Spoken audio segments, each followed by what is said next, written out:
Hey guys, welcome back, and we're looking at the Hitman's Bodyguard. Now, I know it's not new, it's from 2017, and I've seen this movie twice. For some reason, I don't think I was doing reviews at that time, so decided to do the review because I was rewatching these movies because I wanted to watch the Hitman's Wife's Bodyguard. The sequel to this movie, so I thought, why not rewatch the original movie? Which I must say I liked a lot better the second time around. I was kind of disappointed the first time watching it. So, excuse me, and that's a good reason for you to watch movies the second time and third time, fourth time, fifth time. Some movies, of course, you watch because you like them so much. This is one of the movies which I was disappointed. I did like it, but I was disappointed the first time around.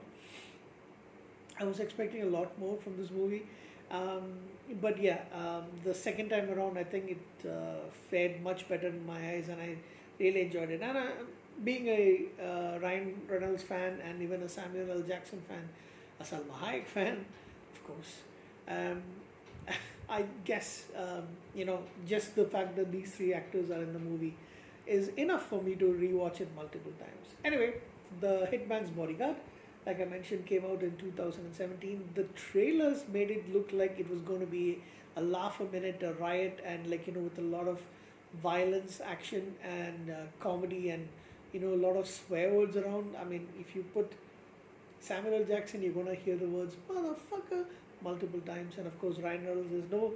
Ryan Reynolds is pretty funny, and at the same time, he can swear as well, but. I think everybody knows that Samuel L. Jackson is kind of like the Ernest Hemingway of using four-letter words and swearing words. So, anyway, looking at this movie, directed by Patrick Hughes, it's a 2017 American action comedy film starring Ryan Reynolds, Samuel L. Jackson, Gary Oldman plays the villain, and Salma Hayek. And basically, Ryan Reynolds is this very successful bodyguard for the rich and the famous. He lives a very luxurious life, lots and lots of goodies, lots of cars, lots of fantastic gadgets, and he lives in a beautiful house with his beautiful girlfriend. And unfortunately, life takes a tumble for him because he loses his client, the first one that he's actually lost, who is Takeshi Kurosawa, who is assassinated just as he's leaving the airport, the private airport. So 2 years later is basically where this movie picks up. Bryce is struggling. He's still making a living as a bodyguard, but mostly, corrupt corporate executives in London. Things are going to take a turn for him because Vladislav Dukovich, who is the vicious dictator of Belarus, is wanted for war crimes in The Hague, and Darius Kincaid, who is a world famous hitman who is in prison, is the only one who can actually convict him because he was hired by Dukovich. So that is the prosecution's last hope. So Darius agrees, and this is played by Samuel L. Jackson. Darius agrees to testify against Dukovich in exchange for the release of his wife Sonia, who is also in prison but in a different jail altogether.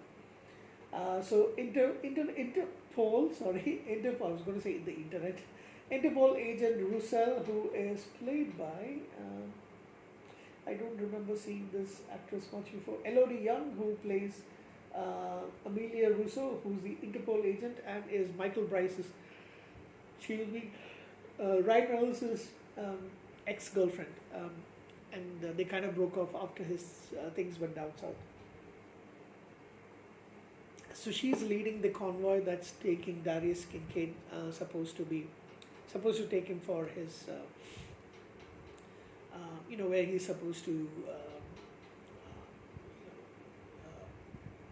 talk about the crimes of Dukovich when Dukovich's men attacks the convoy and everybody's dead.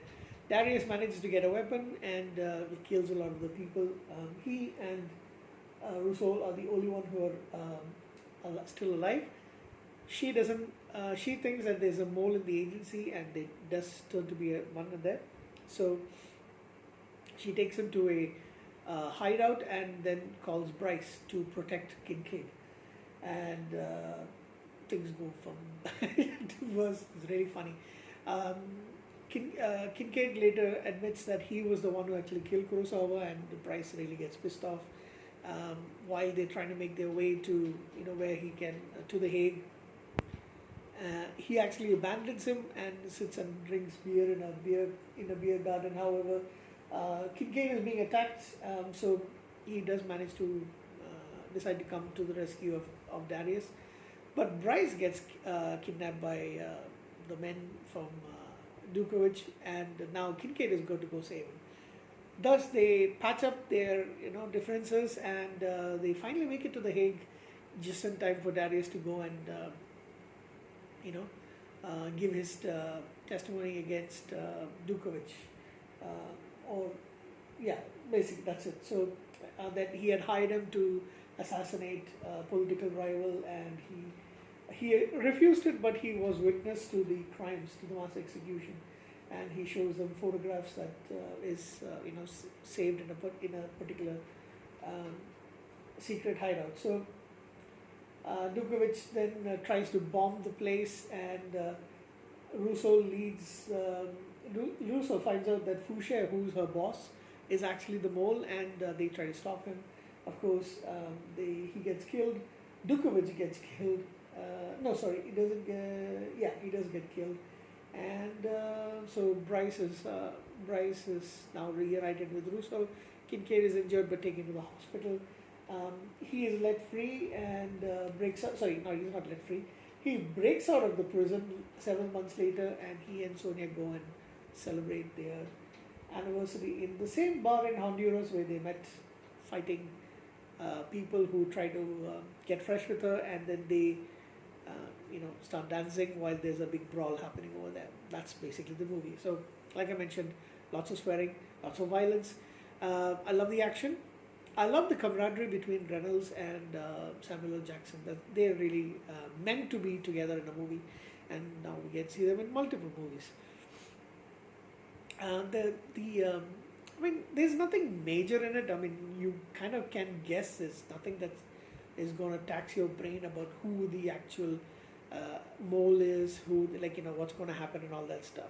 Having said that, the predictability of the movie, of the plot, as well as the, there's nothing that really taxing over there. Convenience of having your ex, who's the Interpol agent, who is in charge of, taking Darius through and all that stuff. Putting all those aside, it is pretty enjoyable film. It's a popcorn movie. You're not going to get, there's no awards for acting or anything that they're looking out for. The actors are there to have a good time, to fight, to swear, and to have a ball. So when you look at it in that aspect, it is a fun movie to watch. No complaints over there. I give it a 7.5 out of 10. I think in my first run I would have probably given it maybe a 7, grudgingly, but it's pretty enjoyable. I mean, you look at it in that aspects, it is pretty fun. So I think I'm looking forward to watching the sequel, so I will watch it probably either later on tonight, or tomorrow, and I think I'll have another ball watching this movie, watching the sequel. So yeah, 7.5 out of 10 for The Hitman's Bodyguard.